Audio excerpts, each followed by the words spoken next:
Bonjour à tous et bienvenue dans cette nouvelle vidéo. Je suis Maïlène Ripoche, auteure du blog et de la chaîne YouTube Les Guerriers Pacifiques, et aujourd'hui j'ai la très grande chance d'être reçue par Thaïs qui est masseuse, chamane et magnétiseur et qui fait aussi donc des soins énergétiques et chamaniques. Le thème d'aujourd'hui, c'est le corps, porte vers la spiritualité, et donc on va parler essentiellement du lien corps-esprit.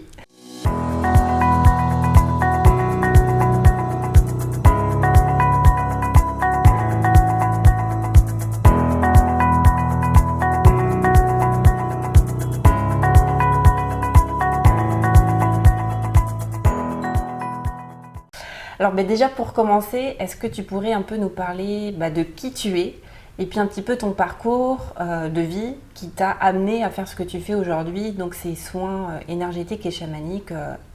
Comment ça t'est venu en fait?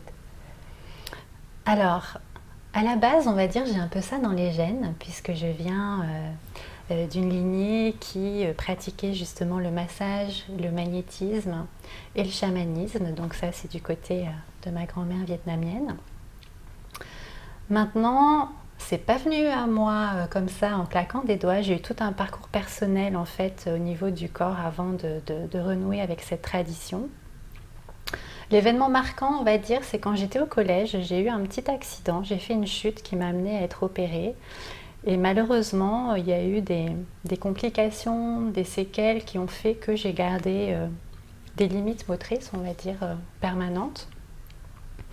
Et dans tout ce parcours médical, déjà j'étais seulement au collège, donc dans ma construction de l'image de moi, du corps. J'ai passé 10 ans à me faire opérer régulièrement, à avoir des protocoles de rééducation vraiment difficiles, douloureux. J'étais attachée à des machines, ça a été quand même très compliqué. Et je suis ressortie de là en étant capable de marcher, mais en boitant légèrement. Et on avait statué que c'était satisfaisant comme bilan. Donc, je suis partie avec ça. Mais ces 10 ans m'ont vraiment séparée de mon corps, dans le sens où mon corps était devenu déjà une souffrance. Et après le parcours médical, en plus d'être une souffrance, je le voyais comme une limite. Comme il y avait une bataille entre moi et mon corps, parce qu'on est quand même une société de la performance. J'étais jeune, je commençais la vie active. On voulait des gens dynamiques, on voulait des gens qui étaient super disponibles. Et je me sentais vraiment freinée dans ma capacité à donner une image dynamique. Plus encore quand je suis tombée enceinte, parce que je suis quelqu'un qui suis habilitée à marcher debout, mais je ne peux pas prendre de poids, je ne peux rien porter. Donc, quand mon fils est né, j'avais besoin d'être assistée en permanence pour le prendre dans les bras, pour faire des soins. J'étais quelqu'un d'assez fier, donc c'était vraiment difficile pour moi à encaisser de me dire que si mon enfant tendait les bras, soit il fallait que je m'asseye avant, il fallait qu'on me le donne. Bon, alors l'enfant grandit, comprend qu'il faut grimper sur le canapé pour le câlin, c'est pas un souci, mais je vivais ça très très mal. Et donc j'étais vraiment en bataille avec ce corps. Voilà, j'étais en bataille. Il y avait une partie de moi qui s'était extraite et une partie qui bataillait. Et dans mon parcours professionnel, à un moment, je suis venue vraiment dans le milieu artistique. Mon père est musicien, donc j'avais un rapport à l'écriture. En fait, quand j'étais petite, j'avais un rapport à la danse qui s'est cassé avec l'accident. Et du coup, je suis passée à l'écriture. Et en passant à l'écriture, à la scène, à la télé, la question de la présence s'est vraiment posée. C'est-à-dire que quelqu'un qui est à côté de son corps, on voit que ça. Et du coup, la question s'est vraiment posée pour moi est-ce que je suis prête à réintégrer ce corps alors que je l'ai quitté parce qu'il était une souffrance? Comment faire pour réintégrer ce corps? Et là, il y a eu des années de travail, essentiellement avec 2 personnes. Il y a Hervé Lebeau, qui est un coach, metteur en scène, qui m'a vraiment accompagnée sur la pleine présence. Et une autre coach qui s'appelle Monique de Saint-Guilain, qui fait de la technique Alexander, qui est une technique de reconnexion en fait assez fine, vraiment au niveau du corps, sur des choses très simples comme la sensation de redérouler le pied dans la marche, de dérouler la colonne vertébrale, de petites choses très fines qui font que la posture va être optimale, on va dire, avec qui on est. Donc là, j'ai vraiment pu retrouver déjà des capacités en réintégrant mon corps. Motrice, voilà. C'est là où je me dis avec le recul, c'est vraiment important d'être connecté au corps. Pourquoi ? À 20 ans, je marchais avec une canne. Aujourd'hui, à 47 ans, alors que sur un plan clinique, mon état est moins bon, je marche sans. Je marche sans parce que grâce à ce travail fin de comment utiliser finalement les capacités qui sont à ma disposition, comment sentir les endroits où mon corps a plus de souplesse, de ne pas compenser avec des postures parfois un peu idiotes les limites. Comment on peut finalement être au top de ses capacités avec ce qu'on est. Donc ça, j'ai fait ce travail pendant 8 ans et ça m'a du coup reconnecté à toutes mes possibles au niveau du corps. Le travail de pleine présence m'a permis d'ajouter à ça tout le côté émotionnel, de pouvoir observer ce que je vis, pas seulement dans le corps, mais avec le moi en entier. Ça a été intéressant pour mon parcours artistique parce que au lieu de faire l'animatrice ou de faire la chanteuse, tout à coup, je pouvais juste arriver avec moi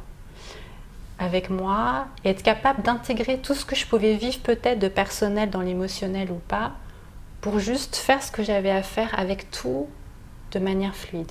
Ok, aujourd'hui je me sens comme ça.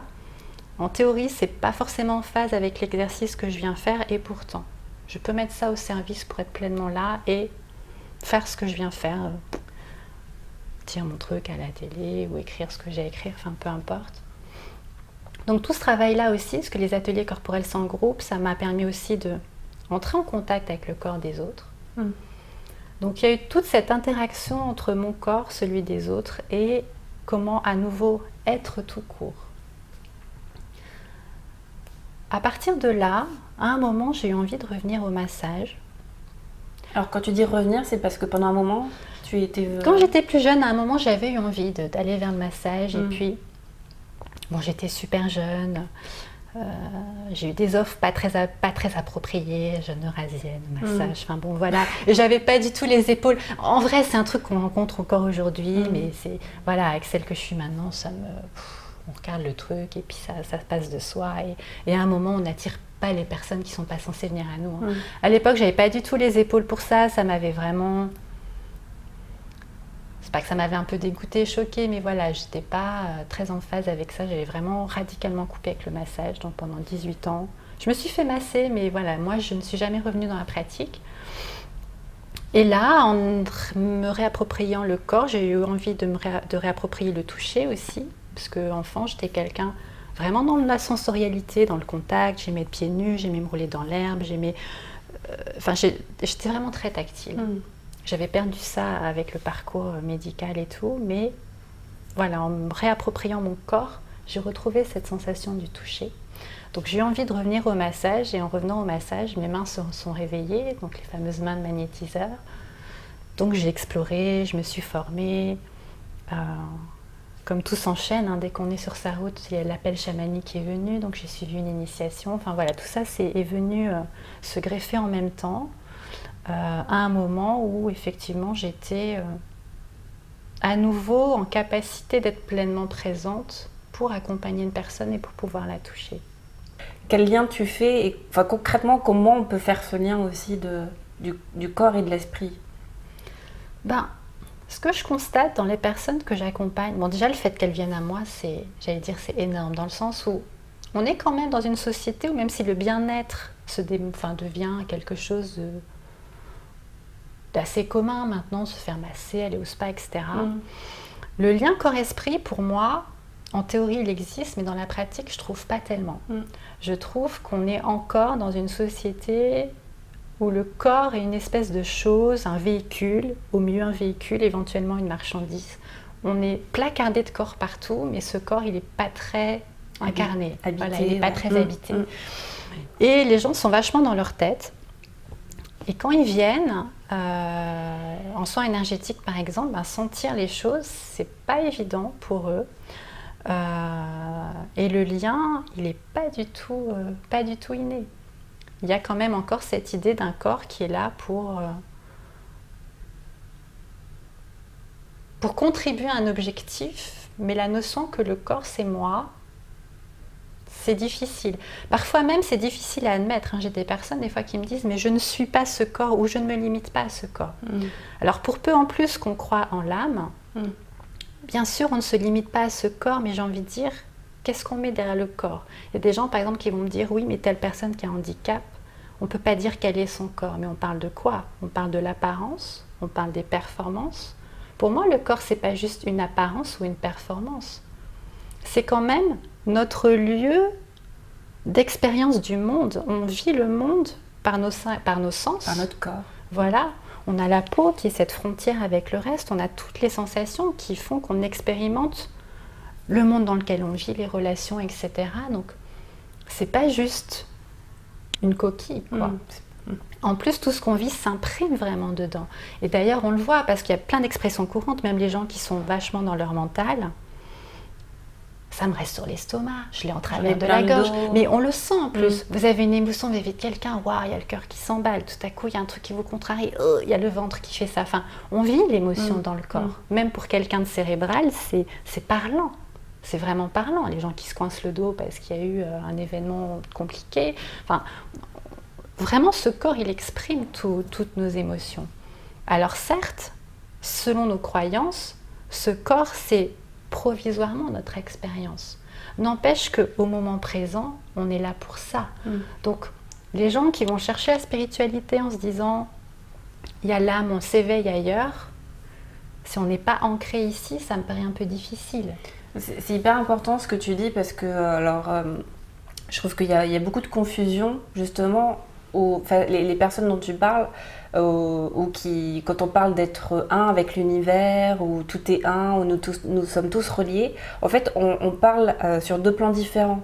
Et ce plan-là, en fait, c'est le plan de l'absolu. Et donc, oui, il y a un niveau absolu, nous sommes tous un, le corps n'existe pas, nous ne sommes pas notre corps, et on appartient à cette conscience unique. Mais ce que tu dis, c'est que dans le relatif, on est quand même des êtres humains incarnés, avec des émotions.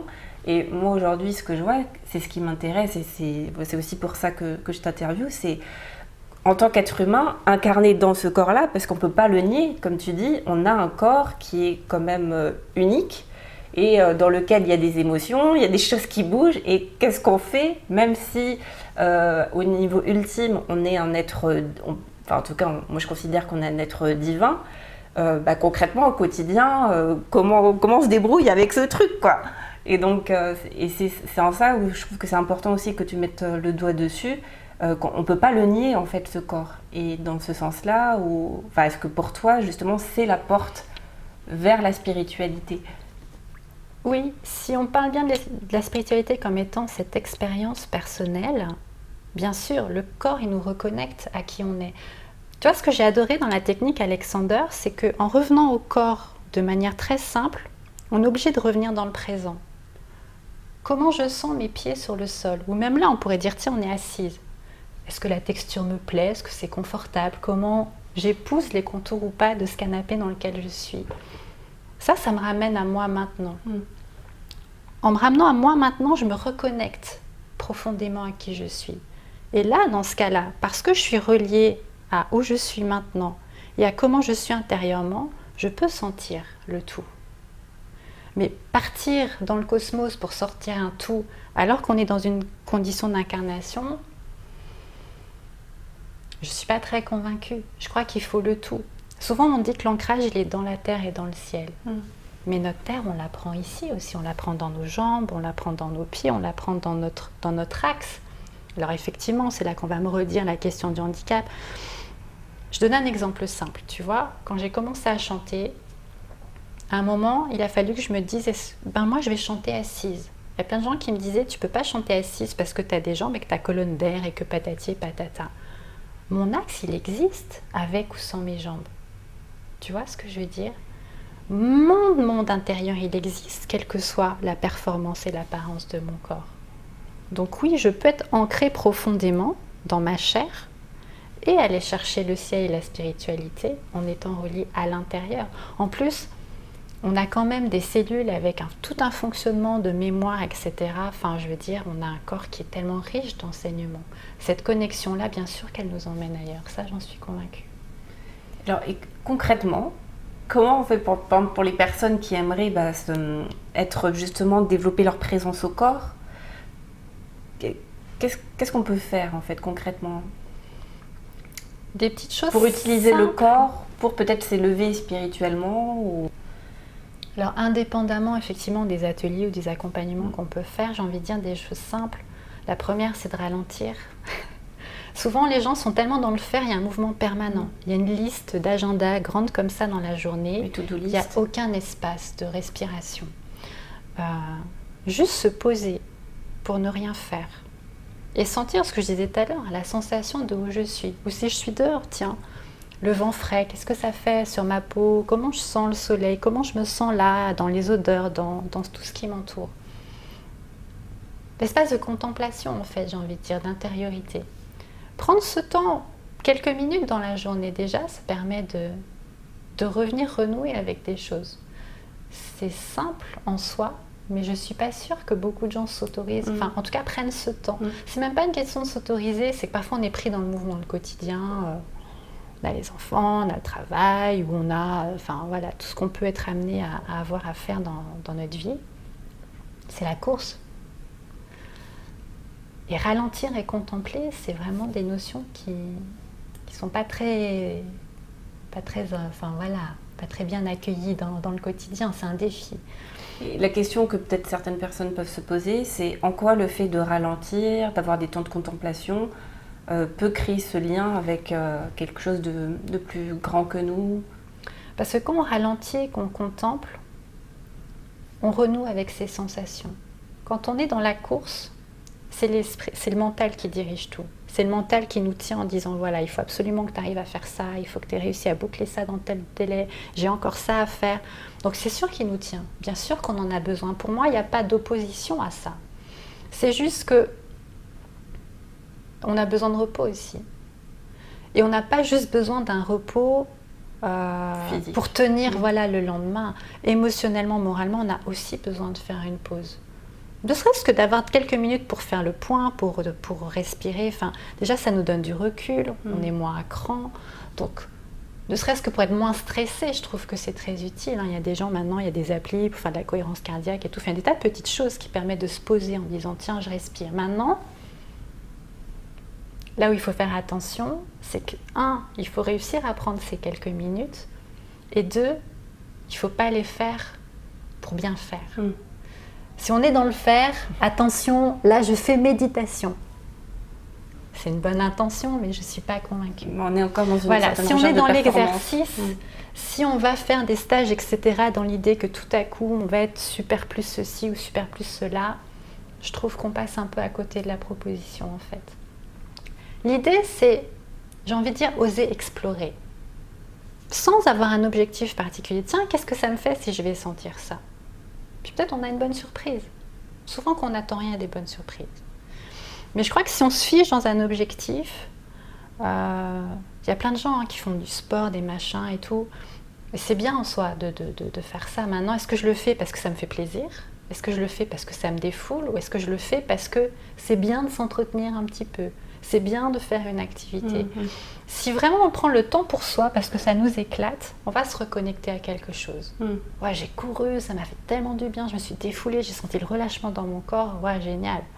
Si je cours parce qu'il faut absolument que je perde 300 grammes de cellulite, bof. Et il n'y a aucun souci avec la question de prendre soin de son corps, c'est pas ce que je suis en train de dire, mais la question c'est est-ce que dans mon action quotidienne, il y a le lien avec mon corps? Ou est-ce que je suis dans le faire? Si je suis dans le faire, je suis dans ma tête. Et le corps reste l'outil qui me permet d'aller quelque part. C'est dommage. Donc si je résume, en fait, pour faire le lien corps-esprit, toi, ta recommandation principale, c'est déjà de prendre des moments de reconnexion à soi, des moments de contemplation. On est juste présent à nos 5 sens, à nos sensations, à ce qu'on voit, à ce qu'on ressent. Et puis la deuxième option, c'est d'aller voir Thaïs. Donc pour déjà des massages. Donc le magnétisme, si je comprends bien, c'est pour vraiment nettoyer au niveau émotionnel les charges qui ont peut-être été accumulées. En tout cas, moi, c'est vraiment là-dessus que je travaille, sur le mémoire émotionnel. Parce qu'il y a des magnétiseurs qui vont travailler sur le tissu, sur un plan plus médical. Ça, c'est pas du tout ma spécialité. Moi, c'est vraiment effectivement pour venir alléger notre histoire de vie qui est imprégnée dans les tissus. Et le chamanisme, donc là, le chamanisme, là, c'est plus au niveau de l'âme. Donc, concrètement, pour quel type de problème on pourrait venir faire des séances de chamanisme avec toi? Alors, il y a un cas, puisqu'on parle du corps, où le chamanisme a permis parfois de terminer des accompagnements qui avaient du mal à aboutir avec des techniques plus classiques.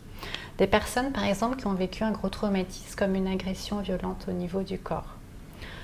Ces personnes-là, quand je les invite à revenir dans le corps, parfois, je sens qu'il y a vraiment une incapacité. Parce que l'idée qu'on va retrouver la souffrance de l'événement, en général, avec son mental, on a réussi à se détacher. Il y a une espèce de fossé qui s'est créé entre nous et l'événement, justement pour avancer. À nouveau, il n'y a pas de jugement sur la coupure. Souvent, si elle est arrivée, c'est qu'on avait besoin de ça pour pouvoir continuer d'avancer. Et c'est vrai qu'en chamanisme, il y a cette chance de pouvoir aller rester... Enfin, il n'y a pas cette notion de temps. Je peux décider d'aller partir chercher une partie de soi qui s'est déconnectée à un moment pour la ramener. Ça, c'est un super cadeau qu'on peut avoir effectivement par le chamanisme. C'est que parfois, par la thérapie classique, on parle de l'événement, mais c'est difficile. Moi, je peux venir apaiser effectivement avec mes mains des choses qui sont restées dans le corps. Maintenant, si la personne, dans sa tête, a encore cette appréhension de se réapproprier son corps et de savoir si oui ou non le trauma sera encore là, si tout simplement il y a une partie d'elle qui est restée bloquée au moment de cet événement, le chamanisme permet effectivement de venir restaurer ça sur un autre plan. Donc il n'y a pas besoin de mettre de mots sur un traumatisme ou de conscientiser un traumatisme. Alors dans ce type de demande, c'est bien que la personne sache pourquoi elle vient et que je sache. Mais effectivement, il n'y a pas besoin de revivre l'événement. J'ai une personne effectivement un jour qui m'a dit ça. Elle m'a dit ce qui est bien, c'est qu'on n'a pas besoin de le raconter à nouveau. Mais par contre, elle a besoin de savoir, de connaître l'origine. Oui, il y a des personnes, en général, les personnes qui viennent pour ça, elles me le disent au départ. D'accord. Parce que des fois, on peut avoir des souffrances dont on ne connaît pas l'origine ou des blocages dont on ne connaît pas l'origine. Alors dans ce cas-là, est-ce que le chamanisme est efficace? Ça l'est maintenant. Ça l'est avec des personnes qui acceptent qu'on ne donne pas d'explication. C'est vrai que dans les peuples traditionnels, le chaman vient, il fait et il s'en va. Ici, j'aurais du mal à faire ça avec des clients parce qu'il y en a beaucoup qui posent des questions, qui ont besoin de comprendre, etc. Il y a des fois où c'est utile, il y a des fois où ça ne l'est pas. Quelqu'un qui est capable d'entendre qu'il y a un soin qui s'est fait et que c'est pas grave si on ne sait pas ce que c'est, super. Et effectivement, il y a cette possibilité en chamanisme de dire tiens, il y a une partie là qui n'est pas à sa place, une énergie qui n'est pas exactement comme elle devrait être. J'extrais, je restaure et on ne sait pas ce que c'est et c'est ok. Il y a quand même beaucoup de personnes qui ont besoin de mentaliser le truc. Et je dis bien mentaliser, pas conscientiser. Parce que ça fait une différence. Parfois même, je trouve que ça peut bloquer le soin. Il y a des personnes, tant qu'elles n'ont pas décortiqué le truc... De mentaliser, là. Ouais, ça ne marche pas. Et ça, je l'ai vu, parfois, ça m'arrive de refuser certains soins parce que faire lâcher le corps, si le mental n'a pas lâché, ça ne sert à rien. Parce que la personne, elle va rester dans son schéma, même si moi, j'ai nettoyé par ailleurs. C'est quand même un travail d'équipe qui se fait. Est-ce que tu as envie de rajouter une dernière chose par rapport à ce thème lien corps-esprit, le corps porte vers la spiritualité? J'ai envie de dire que le corps qu'on a là maintenant, qu'on croit dans l'âme ou pas, c'est vraiment notre lieu de présence au monde. Et le regard qu'on porte sur lui détermine vraiment comment on voit le reste du monde aussi. Et c'est une vraie partie de nous. Je crois que c'est vraiment important d'avoir un rapport au corps qui soit à la fois respectueux mais sans le sacraliser. Et de vraiment, oui, retrouver cette connexion à soi qui permet d'être un tout harmonieux en fait. Je pense que la clé du bonheur, elle vient par le fait qu'on est un avec soi en premier lieu. Et ça passe par le corps, carrément. Donc le corps est vraiment la porte d'entrée vers une reconnexion à soi et au grand tout. Ça nous ramène au présent. Et en plus de nous ramener au présent, ça nous permet de nous relier ailleurs aussi. Donc oui. Et aujourd'hui, j'ai la très grande chance d'être reçue par Thaïs, qui est alors magnétiseur. Masseuse. Alors, masseuse, magnétiseur et soins énergétiques et chamaniques. T'as un petit signe là. Ouais, bon, ça allait mieux. Bonjour à tous.